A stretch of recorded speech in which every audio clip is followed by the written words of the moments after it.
Hi there, Sonia here.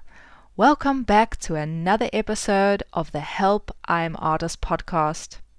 I love seeing artists succeed, and this podcast is there to help artists like you to create with more confidence, to get more clear about your art and how to work with more impact, and get a better understanding of how the art world really works.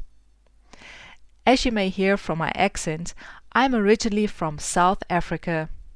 I came to the Netherlands many years ago to study fine arts at the Art Academy. At art school, I learned how to draw and how to paint and how to design, but not actually how to sell and market my art. Many times this left me very frustrated, and sometimes I must admit quite desperate. So I decided to do something about this gaping hole in my art education, and it set me on a quest. I started devouring books and harassing successful artists, looking at why they were successful and why other artists weren't. I visited art fairs, I interviewed curators, and I spoke with gallery owners, and all these discoveries of how the artwork really works has become the foundation of the Help I Am Artist podcast. I saw that successful artists have 5 things in common. And if you want to find out what these traits are, then I've written a resource for you to download. The 5 Things Successful Artists Get Right resource. This resource you can download on my website. I will add a link in the podcast notes. One of the fun things about this podcast is that I get to meet and interview some amazing artists and experts in the art world. One of these artists is Leonie E Brown, and last week I shared the first part of her artist story.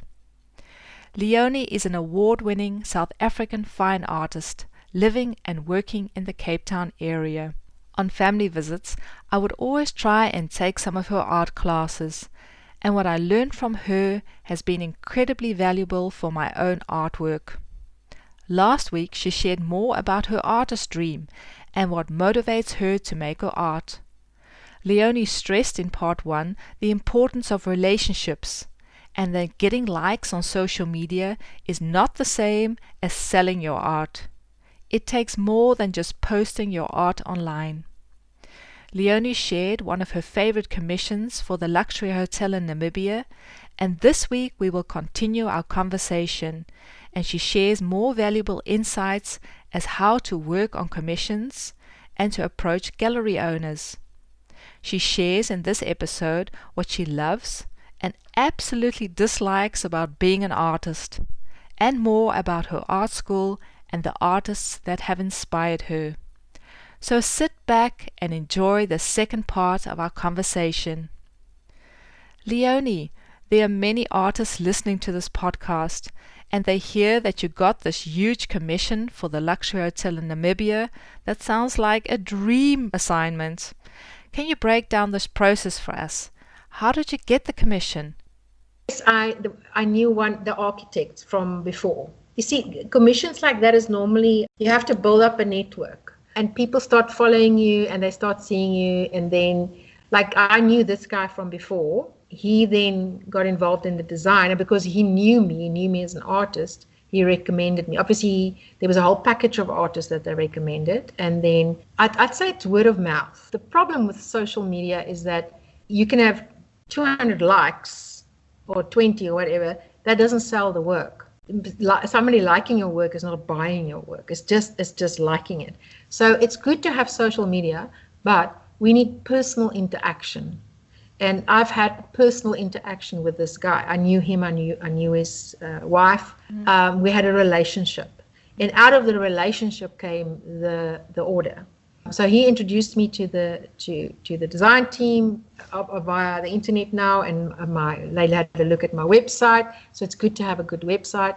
A lot of artists only have Facebook now, but you still want to go to a website where you see the history of the artist. You see even if I can't possibly put all my work on my website. There's 500 pieces of art. I can't put all of them on. So you put on like a few select pieces, and you have a history, and you show your history on your website, and that gives you authority and legibility, like people like, okay, this person's actually been around. And then from a gallery point of view, obviously, you're not going to just get a commission from a gallery for nothing. You need to have a relationship with the gallery. So I make sure that when I go to a gallery, I'll go and drive there, and I'll meet the owner, and I'll have coffee with the owner. And some of them are rude and some of them are nice, but you always stay nice and you always stay above reproach. And you end up getting a good reputation. I know the one gallery owner, and she recommended me because I had always been above reproach with her. I'd always been very honest with her, and this is what's happening. Or because sometimes a client will approach you directly because they don't want to go through, they think they can get it cheaper. So I would always say, no, you need to go through the gallery because that's where you saw it. And then she recommended me because like this person is really honest. She won't crook you. She will do the best she can. So personal relationship in the end is where you will probably get more work. I think it's wonderful to have stuff on Etsy and stuff like that, but there's a big difference between fine art and arts and crafts. Now you're talking about fine art. Now people are going to be spending $2,000, $3,000. That's a lot. I mean, for me, I can't even afford that. My own work, So you're going to want to know something. Like people put their work on, say, Saatchi and Saatchi. Like I've also got my work on there, but it's very little that I'll get anything out of there because it's some foreign company. I've got no personal interaction with them. Unless you're selling regularly, they're not going to promote you.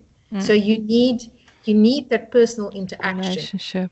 So the relationship, that's such a key thing because it's a big investment, as you're saying. So this relationship with this architect in Namibia, there was a hotel. Was it a new hotel? And they needed art for their space. Yeah, it's a brand new 5-star, probably even possibly. It's really like us, very smart. And they get a lot of, Namibia gets a lot of foreign visitors, lots of hunters, people with lots of money go there. It's called Weinberg Hotel in Windhoek, Namibia. And they wanted big original pieces. So in the end, I did the presentation for them. It was myself and another lady that they chose. And they chose both of us because of our vision. We both wanted to do stuff that's more positive and showed beauty. For me personally, I'm not saying art always has to be beautiful. I think there is a space for art to not be beautiful. But for me personally, I think it's a way of beauty. I mean, why do we go sit in nature? Because it's beautiful and it gives us peace and it gives us something back. So I want to create something that's beautiful. And I think that's why they chose both of us, because we both wanted to do something that was beautiful. For such a big order, you do give a discount because it's a massive order. And then, look, it sounds like a lot of money. Let's say it's $10,000 or whatever. Like out of those $10,000, you must take into account, you can't charge per hour. You charge per centimeter. And then out of that, you must buy all your materials. So your profit in actual fact, it took me 3 months to do the 3 paintings. They were massive. It was 1.8 meters by 1.2 meters, very large paintings. Large, yeah. So let's say it's a month per painting. So that's 3 days a week, sometimes after class more. So let's make it 5 hours, 3 times a week. It's 15 hours times 4. That was the amount of time minimum per painting. And then you still have to ship it, pack it, ship it, all those things. So it sounds like a lot of money, and I was very grateful for that money. But it's not, oh wow, this is what you put in your pocket. It's not what you put in your pocket. I did say to them that's the price excluding transport and shipping costs. So they did say that. I don't roll my stuff, so because it's much cheaper when you take it off and roll it. Yeah. But because it's with the wax and stuff, I can't do that. Yeah. What do you enjoy the most about being an artist? Oh, I think the lifestyle. I wouldn't change it for the world. I love being on my own. I listen to podcasts. I listen to music. I have my animals with me. I'm creative. Every painting is new. I mean, I don't even know when I start, like which direction, even if I'm planning it, it's still new. I'm not going to know now what I'm going to do for the next 3 paintings. So every painting is a challenge on its own, and it's creative. And what is the ultimate thing is to be creative. I mean, so every painting is a surprise. It's like what's around the corner, and you don't really know. I could have stayed in the corporate world. I could have earned lots of money. like this last year has been a very bad year financially for art because of where our country is at the moment. I haven't made any money out of art in the last year. So the money that, for example, the money that I made on that commission has carried me, but I wouldn't change that for anything. I wouldn't change the fact that I can come in. Look, sometimes your hours are longer. Sometimes it's not 9 to 5. Sometimes, like on a Monday night, I only get home at 10 o'clock at night because I work all day and then I still have a class. On a Saturday, I can't go away on a Saturday because I've got a class in the morning. By the time I come home on a Saturday afternoon, I'm half dead. Yeah. All over. But I wouldn't change the lifestyle. It's a wonderful privilege to be able to do what I love doing. And yes, maybe I don't make a lot of money out of it. Maybe I'll never be famous. Maybe I'll never be an artist that sells for $100,000 a painting or $1 million a painting, maybe. But I love what I do. I wouldn't change that for anything. And even my husband has often asked me, he said, why don't you just stop? Why don't you just stop? And then I would literally say to him, I can't stop painting. Even if I want to. Even if I wanted to, I can't. What do you like the least about being a painter or being an artist? The financial side and the admin side, actually, as well. The admin, it takes so much time because, I mean, you're a one-man band. So you take into account, so like for me, I'm seeing it as I need to see it as a business. It's a business. So I've got the art school, which is a business, and then I've got my art, which is a separate business. So each business, it has to have tax. It has to have admin. You have to have social media. You have to have a website. You have to answer all the calls. You have to respond to everything. It takes a lot of admin work. Okay, I've got the advantage of having taught myself I use WordPress for my websites. I've been doing it for the last 10 years, and I've learned now how to be good at it. So I can maintain all my own websites. I do all my own social media, and I teach myself. So for me, that's part of running the business. It's not always the pleasant part of it, but it has to be done. And then financially, obviously, it's tough, because I make big stuff and I work so long and so hard on it, but you can never charge for your time. So most artists, I'm like, oh, I'm right-brained because your left is your logic. It's like, oh, I'm an artist, so just understand, But if you see it as a business, no business will get away with being bad at administration. If you take yourself seriously, other people will also start taking you seriously. I mean, before the whole computer thing, I used to have thick files, and I used to print every painting out. This was sold at that gallery. This is at this, and I approach it very systematically. Now, I'm not naturally a detailed person. It's a learned behavior for me to be a detailed person. I'm a big picture person. I'm still learning I still miss a lot of detail sometimes, but it's taught me to take it seriously, because people would look at the gallery. I was like, oh, I've never met an artist that's so organized like you are. And that's a big compliment. Or like when I send the invoice will say, this is the invoice, you've received that painting is this much, now it's worth this much. So you treat it professionally, even if you never sell anything in your whole life, because you might come when you're 60 and suddenly you're an instant success after trying for 30 years. You just never know. And as you were saying, the gallery owner really accredited your attitude and how you were just honorable in how you worked with pricing, and that you really honored the gallery, and that has left a trail of good reports. And that is often in those little things that make a big difference. Because I hear from gallery owners too, they don't bring their paintings on time, they don't have an artist statement, they don't bring their copy. So it's just, there's so much to be gained in the little things. Yes. If I go to a gallery, I take my laptop with me. So I make sure, like little things, make sure that you got data. Sit there with your laptop, send them before the time, like I phone before the time, or I email Anna phones. I'll send up an email, say, I've got this work available. I'll send it to maybe 10 galleries. Maybe 2 will reply back to me. I'll make an appointment. Can I come and see you with these paintings? I'll drive there, go and sit and have a coffee with my laptop. They'll ask me the price. I can open my file, say, this is the price. They'll give me an invoice. I'll say, okay, I'm sending you an invoice as well, because I can keep there's a program called Wave that I use. and you can have an invoice system on there, and that also tells you exactly where your work is. So I can see exactly where's the work, how long has it been there, when did I send it to them, and also just again, you look professional. So it's not an excuse to say, oh, I'm an artist, just take me as I am, because then your work will be taken as it is.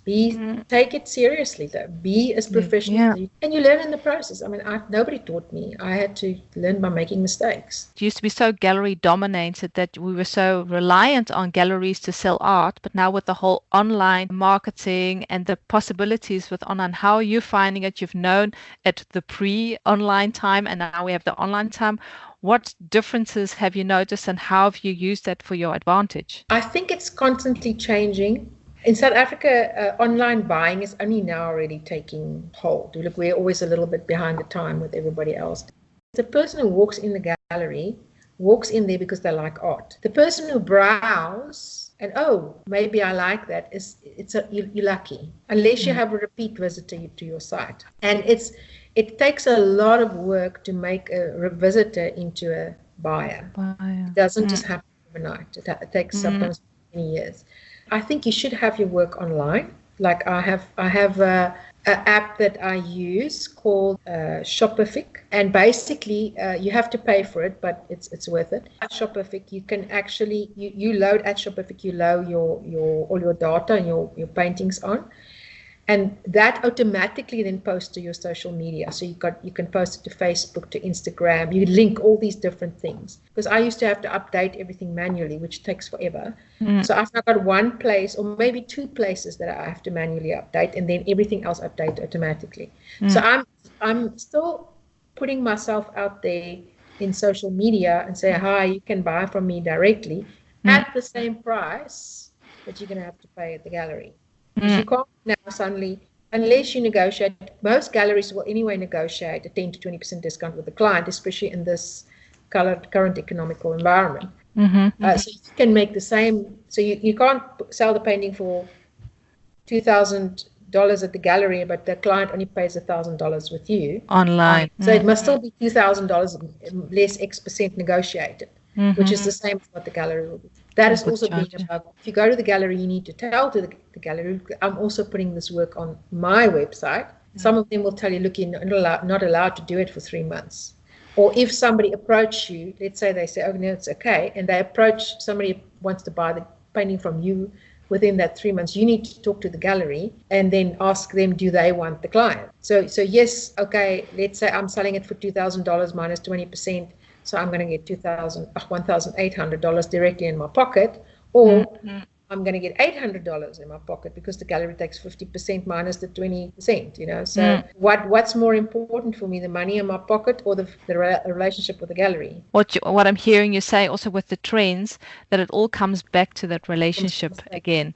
It's like that's the downside of social media. It can be very flighty, and it's more people just are browsing through at a train's pace, and the galleries still offer information, background, relationship, trustworthiness, especially when you have expensive art. Social media, if you put something on Twitter now, within 5 seconds, there's 200 other people's tweeting. The chances of somebody seeing your stuff is small. You have to repeat. I mean, people say you have to tweet like 20 times a day. I don't have time to do that. Or you have to put stuff on Facebook 4 times a day. I don't have time to do that. I maybe put something on twice a week, So you really have to market on social media. Whereas if you put the thing in the gallery, it's marketing itself, and it's the gallery's job to market it. So because everything is so digital, in South Africa, I'm assuming it's the same overseas now because we follow overseas trends. Everybody wants the homemade jam in the homemade jar. I want the homemade cheese. I want the pie made by Auntie Sunny up the road. There's a trend back to handmade, and the same trend is I think hitting the whole world. Like, it's not just about the fact that I have a message, it's also about the fact that I need to have the capability to create the message myself.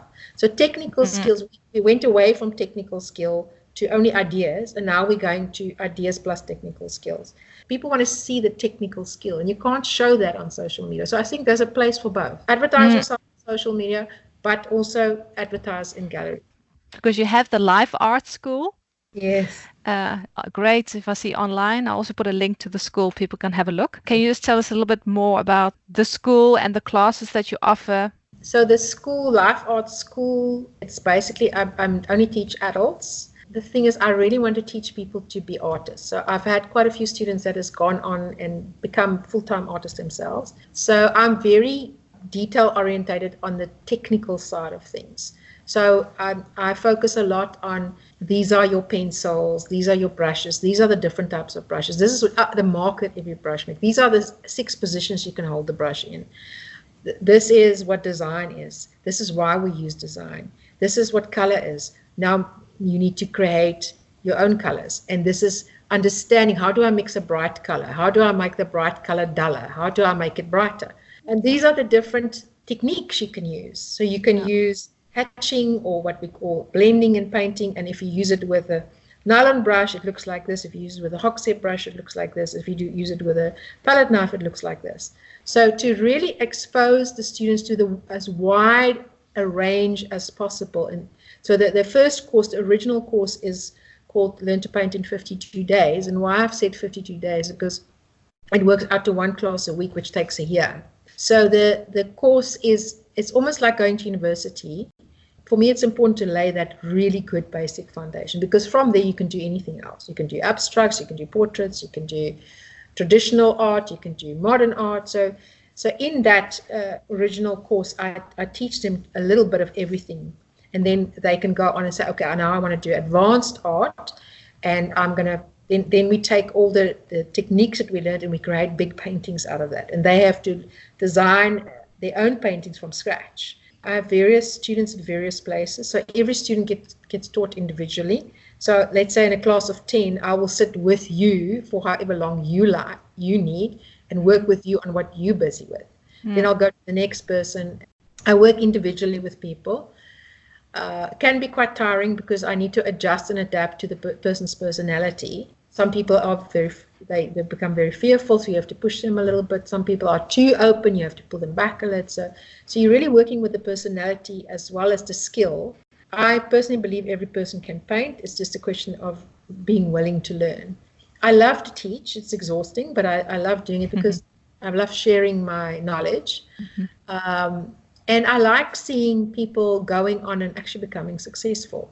I've also now proceeded to start doing the online courses. So the courses that I've built in the school through I write my own modules. Every month I add new information to it. So the thing is, there's a lot of people teaching art, but because I get a lot of students coming to me from other art teachers. And I'm not saying I'm the best or other people are bad. Everybody's got their own style.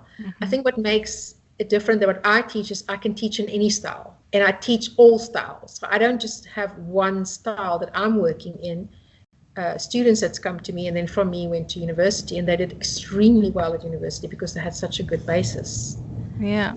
And that's the key. If I hear what you're saying, you give them the tools in the toolkits, which they can use and add their own personality and develop their own style. So it's not like your style that you're teaching and duplicating. You're really trying to bring that which is inside of someone and develop their own language that they can use and then express their own themselves. Yes. I try and have an exhibition for them once or twice a year. So you cannot see that this is the same teacher teaching it, because there's from super realism and very traditional, like Vermeer type styles, to pop art, to abstracts, to portrait style, like Frida Kahlo kind of stuff. So there's a total variety in work. And just tell me a little bit more about the e-course. If people are interested, they're listening, they want to do an e-course, if they go to South Africa, I can really recommend that they can go and do a workshop in Cape Town. Go. But if they want to do it online, how can they, what does that look like? The e-course is called Art for Dummies at thinkific.com. And there's basically 3 courses. It's a portrait painting course. You basically learn how to start and finish a portrait within a few hours. So that's a finished written already with lots of videos and stuff like that. That's about $300. Then I've got the Learn to Paint in 52 days, the beginner's course. So that's published, but it's in the process of being written. So currently, I started off giving it for free. So I think it's $2.55 at the moment. And then I add lessons every week or 2 weeks. I add like 3 or 4 lessons and videos to it. So it's very, very detailed, very practical. Okay. Then there's an abstract one, which I've just done the basics on. That's for free at the moment. So we'll put the link to where they can get the course. It's also, in the if you make. go Okay. to the Life Art School site, there is a link from there to the Think a Fix site. Yeah. What would you tell a parent whose son or daughter are thinking of going to an art school or want to be an artist? What would you say to them? If people knew the advantages of what art would do, they have proven over and over that art helps to develop the brain. So if you think about the fact that something like counting, now you're telling the child, I want you to draw your hand. Not only does he have to observe, use his visual and cognitive talents, he has to learn how to count and how many fingers there is. So then, for example, now you're saying, okay, I want you to go draw a flower. So now he's engaging in the fact that he's seeing it, he's smelling it. What does it look like? What does the light look like? So the child, especially a young child, learn better when they do art, because we've got 5 senses, say a 6th sense as well. And your tasting, your ear-eye-hand coordination is one of your best ones, and art develops that. And it also gives you appreciation for nature, and then also teaches patience. The new generation, one of the things that they struggle with the most is impatient, because everything must happen right now. It's instant. And that the patience of sitting down and figuring it out. So most people who do art end up using their left and right brain. Even if the child never becomes an artist, he will still learn art appreciation. Tests that they've done have shown that children who do art do better at everything else, including mathematics. Because even in math, there's this art is systematic. It's very analytical. You can actually stand back and you can say, okay, the red is too red because of X, Y, Z. It's the same with mathematics. There's rules and regulations. Just like in mathematics, you can break some rules and regulations. So they also learn to express themselves. They have to verbalize their emotions visually, and they sometimes have to then explain what they painted. So it's a very good all-round skill to have. We all love going away on holiday and sitting back and having a beer and watching nature. Why do we like that? So if we didn't need that visual stimulation, why were we given eyes? Mm-hmm. If we didn't need oral stimulation, why do we appreciate food so much? The taste and the smell and the look of it. What is it about eating out? It's not just about eating the food. Then you can just as well eat some grey blob. It's about the look of the food. Mm. It's the artistry that's in it. Look at the cooking shows that's all over the place now. It's art in an edible form. Are there any books that you can recommend? Okay, there's a book, Scratch, Writer's Money and the Art of Making a Living. And it's by an author called Manjula Martin, Manjula Martin. I'm rereading sort of just the history of art, like all the different periods and what happened politically, and sometimes it's toilet reading, but it's multitasking. I read something very interesting. Like if you like something, let's say like I like Turner, then read everything you can find about Turner, and then find out who did Turner like, and then read everything about that person. I thought that was very good advice. That's good. Yeah, good tip. And now, are there any other artists that you really admire? Oh, there's so many. Okay, I love the Impressionists, of course. Like Van Gogh. I don't really like Cézanne that much. I like Gauguin. And then obviously Monet, Renoir. I love Vermeer and Rembrandt. I think they were just especially Rembrandt, his self-portraits. If you look at the detail of the brush strokes, I think he was a little bit of he was an early abstractist, like you actually, when you look at it, it's like little bits of paint and somehow it just pulls together. From modern people, there's a lady called Flora Jukovic, which I really like her work. If you had to look at your life, who were people that really were influential? Were there mentors or people that maybe a short or a long period of time in your life that really influenced you and how you have developed as an artist?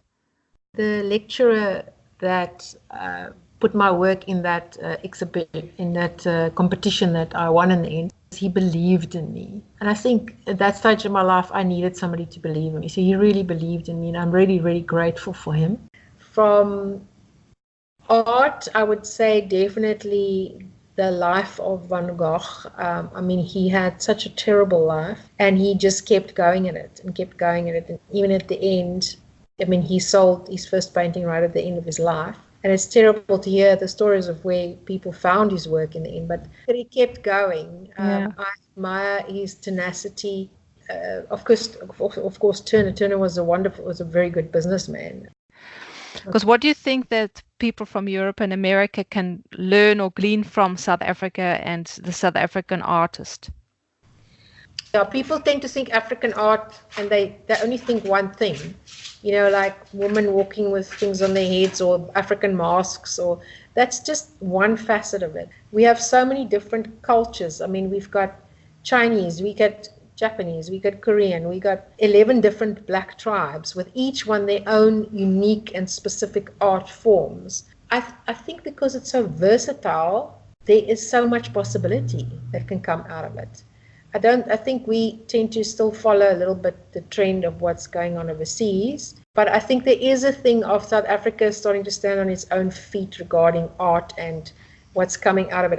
I think there's still a growth process because, you know, you tend to swing from one thing to the other thing. So I think we've swung from sort of Western South African art to more the tribal black art.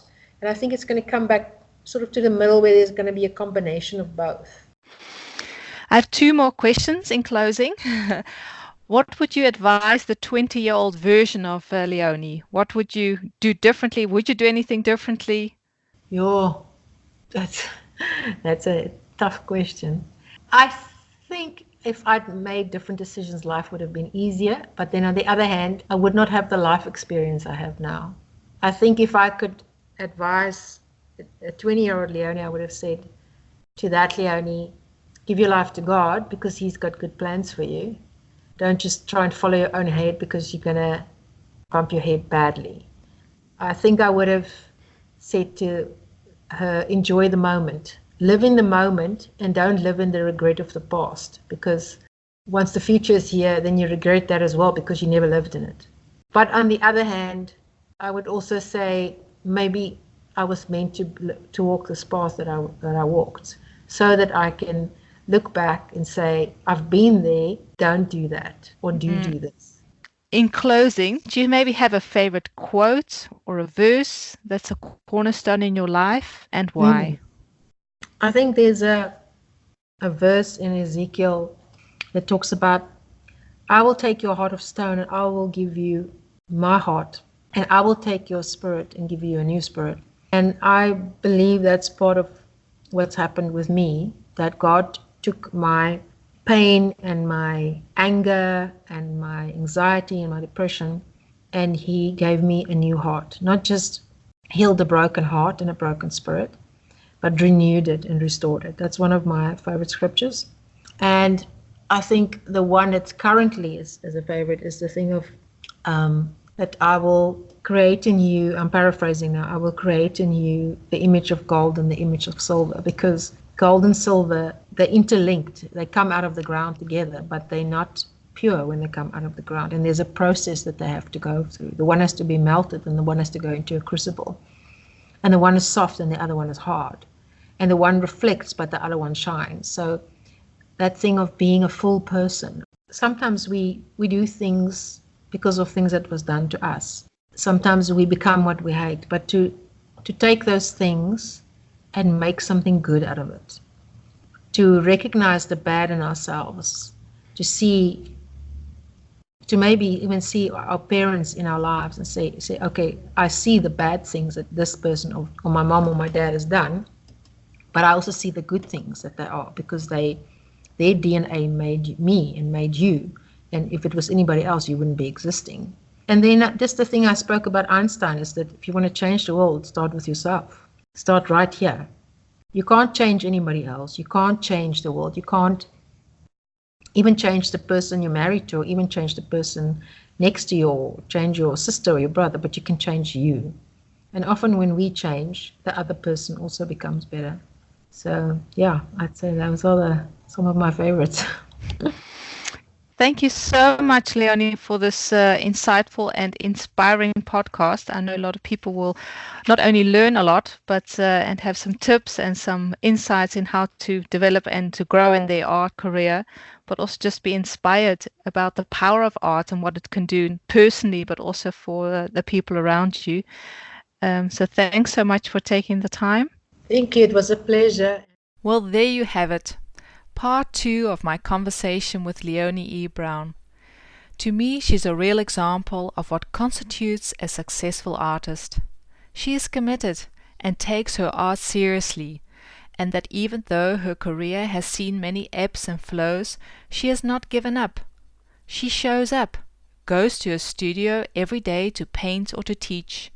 She puts in the hours, and she sees making art not only as an enormous privilege, but as a job. Leonie invests time and energy in relationships with clients, with gallery owners, and that even though she's active online, she values personal connections. And as she mentioned in the podcast, she attests to the winning of that large commission for the luxury hotel to having a network and nurturing personal relationships. Leonie has worked hard on her artistic skills and has developed her own unique style, which she articulates in a very authentic manner. And that even though admin and finance is what she least likes about being an artist, she's developed an admin system and she's taught herself some sound business skills. If you want to find out more about how to apply some of these principles in your life or in your art career, then scoot over to my website and download the free resource, 5 Things Successful Artists Get Right. Go to www.soniasmulhere.com/free resource. And if you want to go even deeper, there's a free worksheet at the end of the resource. The questions and the answers will help you get a better understanding of what you need in order to grow your art and your art business. In the podcast notes, I will add all the details of where you can find Leonie, the links to her school, her online courses, and her own artwork.